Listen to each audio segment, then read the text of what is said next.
Bien, hoy vamos a estar predicando el mensaje, un llamado a la conversión del corazón en medio de la tribulación del coronavirus. Un llamado a la conversión del corazón. ¿Cómo debemos reaccionar en todas las naciones ante la pandemia del coronavirus y el quebranto de la economía mundial? El objetivo de este mensaje es apelar al pensamiento. Vemos en la Biblia que una de las áreas de mayor batalla espiritual es nuestra mente y obviamente nuestro corazón, es decir, nuestros pensamientos y nuestras emociones. Hoy estaremos incursionando en la primera epístola de Pablo, en la primera carta de Pablo a los tesalonicenses. Vamos a buscar el capítulo 1, de primera de Tesalonicenses, y vamos a leer esa porción del capítulo 1, versículos 2 al 10. Como les decía, este mensaje tiene como objetivo ponernos a pensar sobre lo que se desarrolla de manera colectiva en el mundo entero.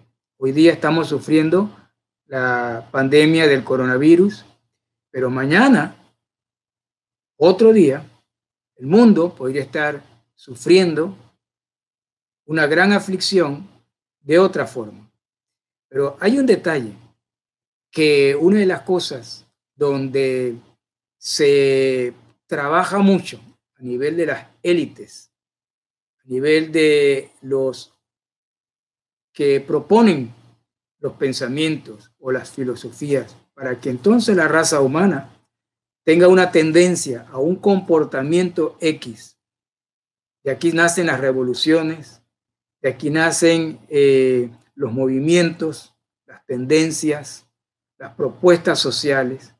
Entonces la iglesia cristiana, que tiene la verdad del evangelio, tiene que también discernir y entender las corrientes de pensamientos que aparecen, que tratan de dominar. Y muchos de los casos, también por no tener una claridad, muchos creyentes se dejan dominar del pensamiento social, un pensamiento que no apunta a la fe cristiana.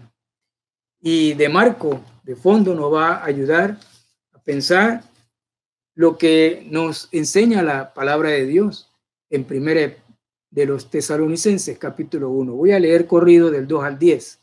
Dice Pablo a los tesalonicenses: damos siempre gracias a Dios por todos vosotros, haciendo memoria de vosotros en nuestras oraciones, acordándonos sin cesar delante del Dios y Padre nuestro de la obra de vuestra fe, del trabajo de vuestro amor y de vuestra constancia en la esperanza en nuestro Señor Jesucristo. Porque conocemos, hermanos amados de Dios, vuestra elección, pues nuestro evangelio no llegó a vosotros en palabras solamente, sino también en poder, en el Espíritu Santo y en plena certidumbre, como bien sabéis cuáles fuimos entre vosotros por amor de vosotros, y vosotros vinisteis a ser imitadores de nosotros y del Señor, recibiendo la palabra en medio de gran tribulación, con gozo del Espíritu Santo, de tal manera que habéis sido ejemplo a todos los de Macedonia y de Acaya que han creído. Porque partiendo de vosotros ha sido divulgada la palabra del Señor, no solo en Macedonia y Acaya, sino que también en todo lugar vuestra fe en Dios se ha extendido. De modo que nosotros no tenemos necesidad de hablar nada, porque ellos mismos cuentan de nosotros la manera en que nos recibisteis y cómo os convertisteis de los ídolos a Dios, para servir al Dios vivo y verdadero, y esperar de los cielos a su Hijo, al cual resucitó de los muertos, a Jesús, quien nos libra de la ira venidera. Un llamado a la conversión del corazón en medio de la tribulación del coronavirus. La conversión genuina para seguir a Cristo tiene que ver con recibir la palabra de Dios y tiene que ver con nuestros pensamientos que estén alineados a la palabra de Dios. Nuestras emociones estén alineadas a la palabra de Dios. Sé que el mensaje de hoy es para los que creen que la Biblia es la palabra de Dios. Pero si por alguna razón alguno de los que estamos juntos ahora no es lector de la Biblia, también espero que este mensaje cobre significado para usted. La palabra que suena mucho ahora en estos momentos es la palabra tribulación o angustia o padecimiento. Pero esta palabra es clave en la Biblia. Ahora en la lectura que hemos tenido, Pablo la utiliza. El diccionario la define como tribulación, situación de aflicción muy grande. En la Biblia aparecen frases usando esta palabra que nos ayudan a reflexionar. Pero el Salmo 46, versículo 1, nos da confianza de saber que Dios está protegiéndonos en medio de cualquier aflicción.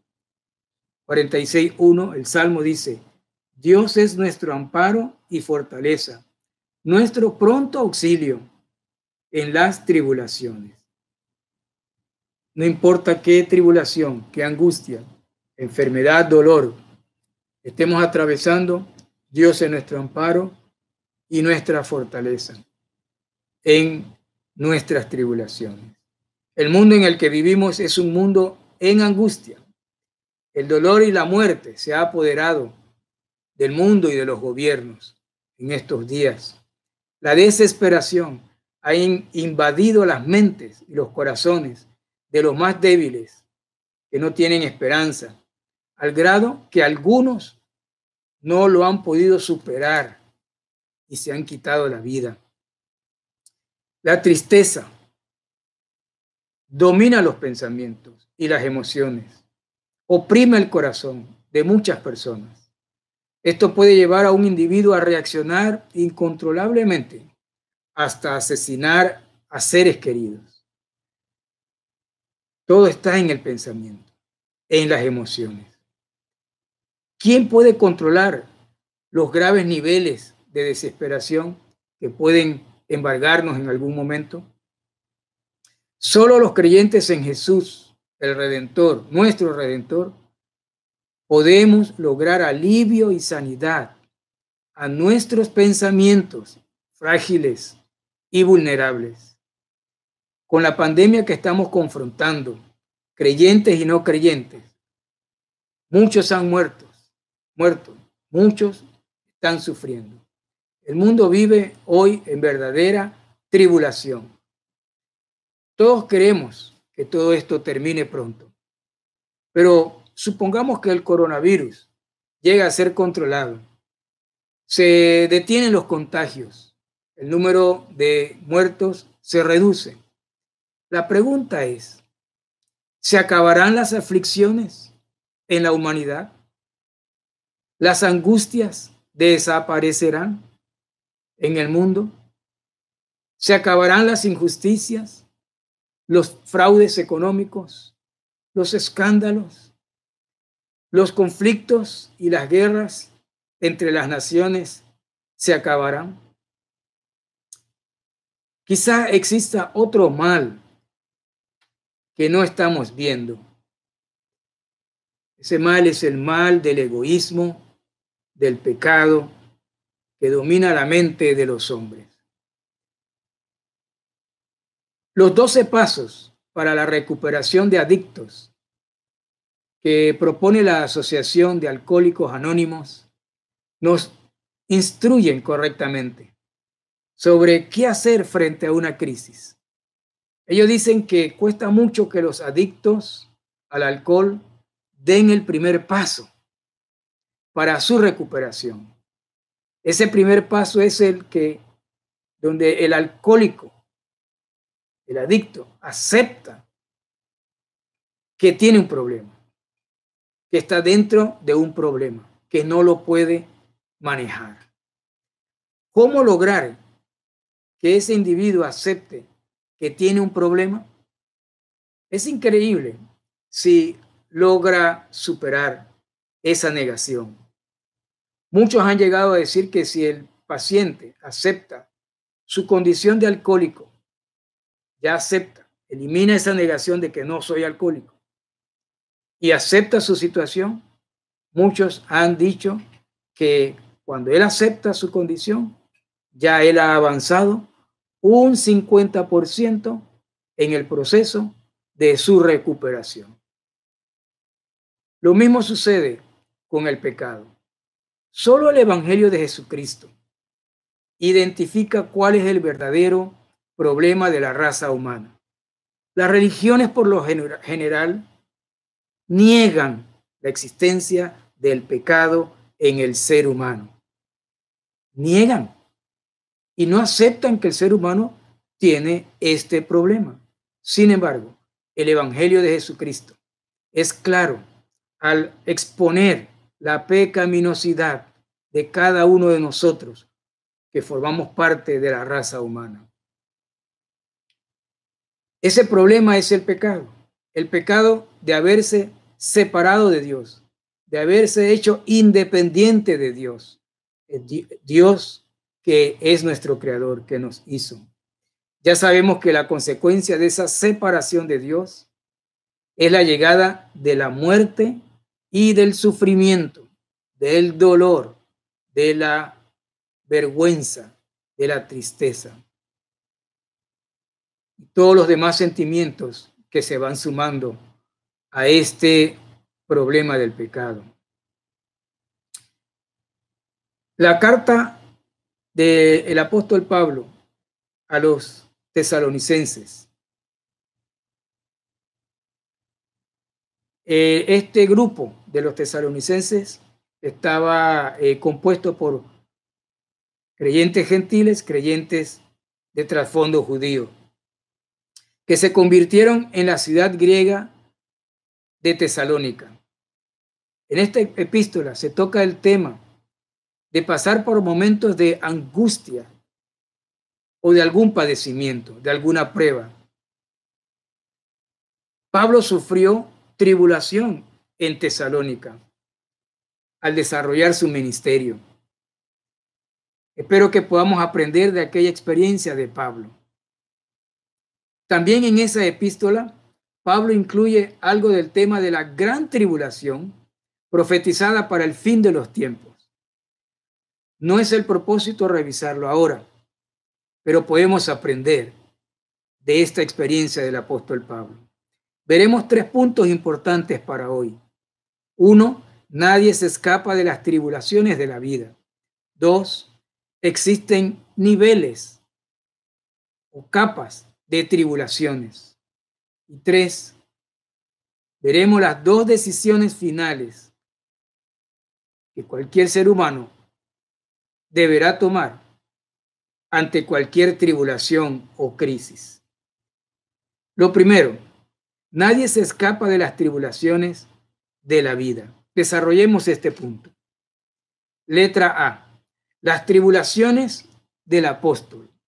Aquí en esta epístola, capítulo 1, dice el versículo 5 y 6, pues nuestro evangelio no llegó a vosotros en palabras solamente, sino también en poder, en el Espíritu Santo y en plena certidumbre, como bien sabéis cuáles fuimos entre vosotros, por amor de vosotros, y vosotros vinisteis a ser imitadores de nosotros y del Señor, recibiendo la palabra en medio de gran tribulación. En el capítulo 3, versículo 4, hablando de tribulaciones, Pablo agrega, dice, porque también estando con vosotros, os predecíamos que íbamos a pasar tribulaciones, como ha acontecido y como lo sabéis. Estamos entonces en Tesalónica, aproximadamente el año 52 después de Cristo, fecha que se registra o aparece esta carta. Pablo llegó a Tesalónica guiado por Dios. Habían pasado 20 años de la resurrección de Jesús y estaba Pablo dedicado por entero a la predicación del Evangelio de Jesucristo, de su muerte, su sepultura y su resurrección como un hecho transformador. Pablo mismo tuvo un encuentro con Jesús, con el Jesús resucitado. Su conversión se registra en Hechos capítulo 9. Desde entonces se entregó enteramente a la predicación del Evangelio a griegos y no griegos, a judíos y no judíos. Todo el libro de Hechos, gran parte del libro de los Hechos, se está dedicado al ministerio de predicación y enseñanza del Evangelio por parte de Pablo y otros.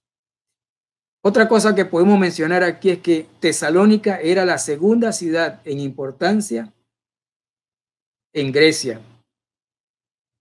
Se caracterizaba por el politeísmo grecorromano. La corriente del pensamiento helénico, originado desde la época de Alejandro Magno, predominaba en la vida y en la mentalidad de los ciudadanos de Tesalónica, ya por 300 años aproximadamente.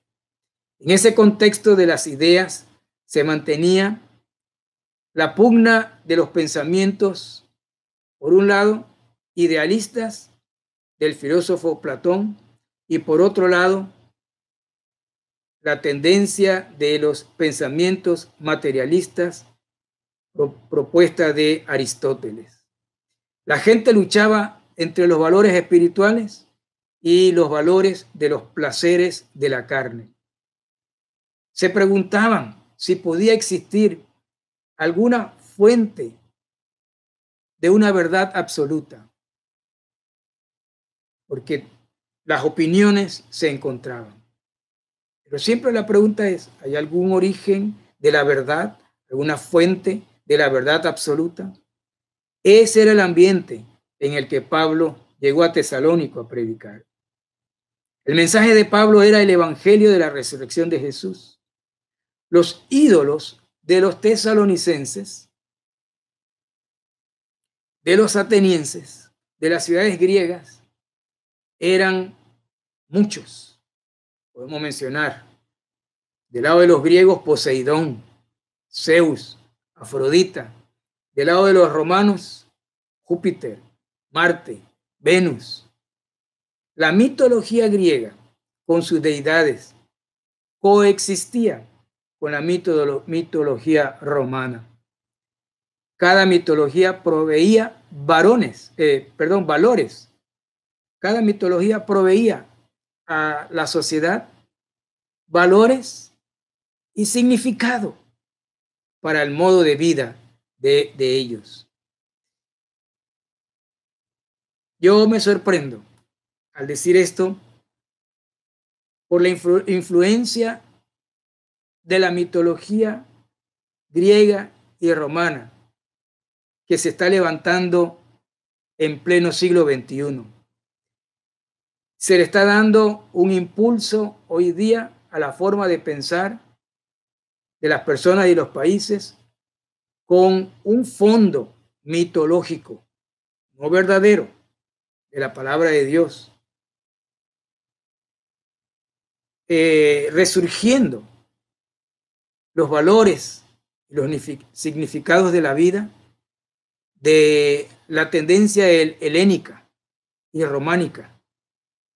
Pongamos cuidado a las líneas de pensamiento, porque según la Escritura, proféticamente hablando, en los días futuros, las naciones europeas, contrafondo del imperio griego y del Imperio Romano tendrán cierto control o un gran control junto con otras naciones europeas sobre la vida de la humanidad, tanto para lo político, lo social, lo filosófico, también como lo bélico y lo económico.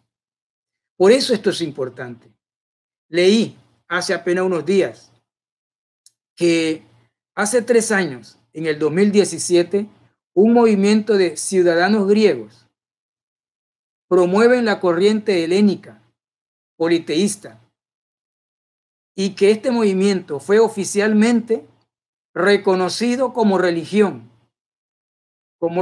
libre por el gobierno de Grecia, a expensas de la oficial Iglesia Ortodoxa griega.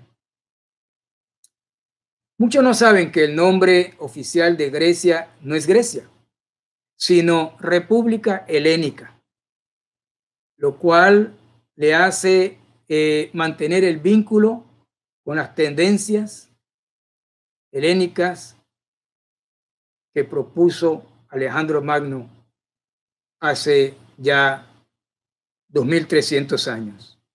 Esto puede parecer inofensivo, pero es el resurgimiento helénico con los que Pablo se enfrentó en Tesalónica en el año 50 después de Cristo.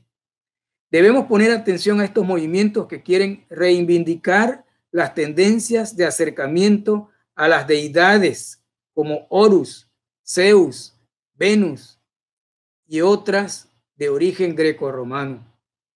Las élites de varios gobiernos están abrazando estas corrientes. Movimientos fuertes se están levantando con la filosofía para mantener al hombre como centro, de una manera en su expresión politeísta. Países como Brasil, Canadá y Estados Unidos están recibiendo estas propuestas o este movimiento cada vez con mayor participación, personas que se van uniendo.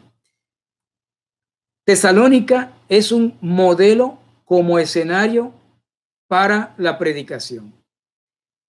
Tesalónica es un escenario en el que la predicación de Pablo se dio por entero, con tremendo resultado. Pero esta epístola nos presenta también un escenario o un llamado a ver nuestros escenarios del siglo XXI en que la iglesia, los creyentes, proponentes y predicadores del evangelio de salvación en Cristo Jesús, nos encontramos estos escenarios que son muy parecidos a los que estamos viendo aquí con la epístola a los tesalonicenses. La predicación del evangelio por parte de la iglesia cristiana se estará encontrando con nuevos desafíos en la manera de pensar de la gente. En ese contexto llega Pablo con Silas y Timoteo a predicar de Jesús resucitado a Tesalónica. Pablo llegó una vez al panteón griego en Atenas, la otra ciudad, a ciertos kilómetros allí. Allí predicó con mucha sabiduría y inteligencia. En el libro de Hechos, capítulo 17, se registra esa experiencia. Allí leemos que la predicación de Pablo en el panteón griego decía lo siguiente: varones atenienses, en todo observo que sois muy religiosos. Pasando y mirando vuestros santuarios, dice Pablo, hallé también un altar en el cual estaba una inscripción: al Dios no conocido, al que ustedes adoráis sin conocerle, es a quien yo os anuncio. Decía Pablo, el Dios que hizo el mundo y todas las cosas, no habita en templos hechos por manos humanas. Manda que todos se arrepientan, porque ha establecido un día cuando juzgará al mundo justamente, por medio de Jesús, a quien resucitó de los muertos. Algo así también Pablo predicó en Tesalónica. Letra B. Las razones de las tribulaciones en Tesalónica. ¿Por qué entonces Pablo dice en medio de las tribulaciones? Él está compartiéndonos del siglo XXI que anunciar a Jesucristo traerá tribulaciones a la iglesia. La predicación de Pablo le costó encarar gran tribulación. Miren el versículo 6. Dice que ustedes recibieron la palabra en medio de gran tribulación. Ese término allí en este versículo 6 no es profético, es descriptivo. El contexto nos lo dice. Pablo más abajo le llama la gran oposición. Capítulo 2, versículo 2. Dice, pues habiendo antes padecido y sido ultrajados en Filipos, como sabéis, tuvimos de nuevo en nuestro Dios para anunciaros el evangelio de Dios en medio de gran oposición. La predicación de Pablo fue en medio de una gran oposición. La razón de esta tribulación fue la predicación del evangelio. La fe de la iglesia incluye que debemos estar dispuestos a sufrir por la verdad del evangelio. Y aún más, en estos días de cambios en la vida de nuestros países, en todo el mundo, tenemos que tener en cuenta que si vamos a ser una iglesia que predica la verdad del evangelio a tiempo y fuera de tiempo, porque creemos en Jesucristo, nuestro Salvador, el resucitado, y creemos que es necesario predicarlo al mundo, experimentaremos padecimiento, tribulación, por causa de la predicación del evangelio. Filipenses, capítulo 1, versículo 29. Porque a vosotros os es concedido a causa de Cristo, no solo que creáis en él, sino también que padezcáis por él. Dios quiere usar a la iglesia cristiana, quiere usarte a ti, quiere usarme a mí. Pero estamos no solamente para creer en Jesús, estamos también puestos para padecer por causa de Jesús. A eso se refería Pablo con gran tribulación, gran oposición. Letra C, la recompensa de sufrir por el evangelio. Dios usó con poder a Pablo dándole éxito en su misión. Ahí lo vemos, versículo 5 de Primera de Tesalonicenses y versículo 9. Dice que ellos con plena certidumbre de fe recibieron la palabra. Y el versículo 9 dice que recibieron la palabra y se convirtieron a Cristo. Es decir, que cambiaron su filosofía, su manera de ver la vida. Su politeísmo fue dejado de lado. Versículo 9 dice, porque ellos mismos cuentan de nosotros la manera en que nos recibisteis y cómo os convertisteis de los ídolos a Dios para servir al Dios vivo y verdadero. La transformación, cuando se opera una verdadera conversión en el corazón, es lo que dice allí, os convertisteis para servir al Dios vivo y verdadero. El servicio como un esclavo al señorío de Cristo es evidencia de una conversión que ha tomado lugar en el hombre de fe que ha depositado su confianza extrema en Cristo a tal grado de servirle, como Pablo está sirviendo en Tesalónica con la predicación